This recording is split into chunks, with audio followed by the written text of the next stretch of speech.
Metal Gear Solid 5: The Phantom Pain is the 11th and final game in Kojima's almost 30-year-long franchise. Yes, I know the game says it's the 5th, but it's actually the 11th that is the least weird thing about Metal Gear. It took some influence from previous games such as Metal Gear Solid 3 and most notably Peace Walker to develop an open-world stealth sandbox that, from my knowledge, didn't really exist in this form before. It's a unique, fun, and, as like most Metal Gear games, beautiful experience. Metal Gear Solid 5 is a phenomenal game, and I think personally everyone should play it, even if they don't know about the Metal Gear series. The gameplay carries it enough. Now let's turn the tables and talk about something terrible: Ubisoft. A lot of you might not know, but Ubisoft is my least favorite game development studio. I just don't think their games are fun. Rainbow Six is too slow, For Honor is unbalanced, Assassin's Creed went to shit. I could make a whole video about how much I hate Ubisoft. But why am I bringing them up after talking about Metal Gear? Well, in 2017, Ubisoft released a game called Ghost Recon Wildlands. I initially saw this game on TikTok and thought I'd check it out, and when I did, I was surprised. It's almost exactly like the Phantom Pain. And the weirdest part is, it actually does it pretty well. So in this video, we're going to take a look at Ubisoft's Metal Gear Solid 5 clone. We'll look at the similarities, and I'll talk about what I like and don't like. Before we start, remember to subscribe. I post videos about video games, whether it's reviewing them or looking back on them, so if that interests you, be sure to join our community.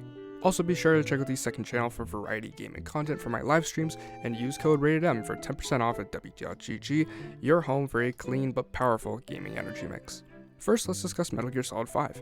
If you've never heard of it or seen gameplay of it, it is an open-world military sim action shooter where you play as Venom Snake, a guy who is forced to have reconstructive face surgery to look like another guy named Big Boss.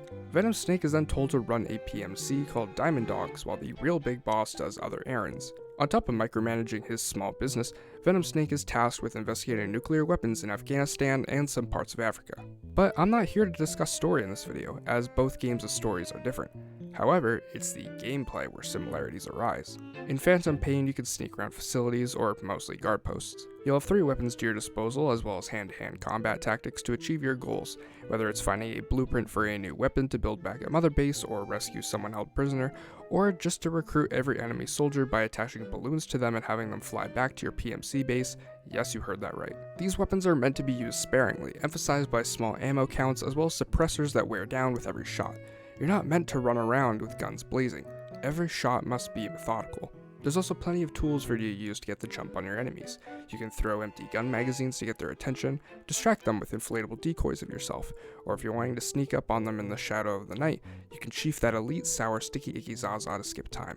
He puffs shit that's so high up on the shelf, Shaq needed Andre the Giant to give him a boost. Snake just smokes a dude so strong that Arnold Schwarzenegger tried to take a hit and it straight beat him in an arm wrestle. He hits a blunt so fat, Albert thought he was looking at the mirror. Snake smokes shit that is so molecularly potent, Oppenheimer tried to grow his own and he settled for the atomic bomb. He smokes a pack so stinky, Pepe Le Pew left the sesh. You also have the option to bring a buddy along with you. I always choose D-Dog, but you can also bring a horse, a drivable mech, or a sniper named Quiet.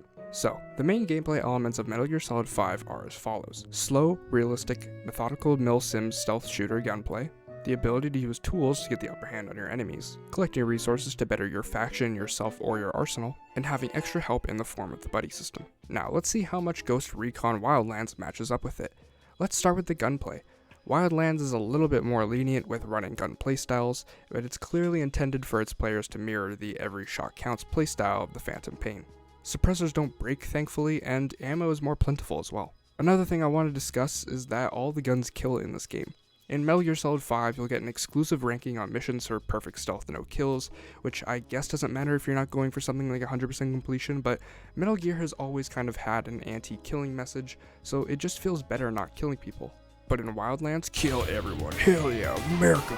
Feel my American blood go through your skull. Taste my fucking freedom gun. It's not something that matters all too much, but it's just an observation. The game has a very different tone from Metal Gear, painting a very America as the hero image. The game actually faced some controversy initially, receiving distaste from the Bolivian government for its negative portrayal of Bolivia. Metal Gear Solid 5, however, takes some influence from the real-life Soviet-Afghan War, which happened during the game's time setting of the 1980s. It approaches it with an anti-war view, as all Metal Gear games do, and this is enforced by the main story's topics of trying to eliminate nuclear weapons and diffuse tensions between nations. Wildlands paints Bolivia as a helpless, less well-off country being bossed around by an all-powerful drug cartel, and America has to come in and save the poor Bolivian people. Except in real life, this isn't true, which leads the game to just reinforce negative stereotypes. I know I said I wouldn't talk story all too much, but this is more so tone, and it's something that really irks me about Wildlands. Anyways, back to gameplay.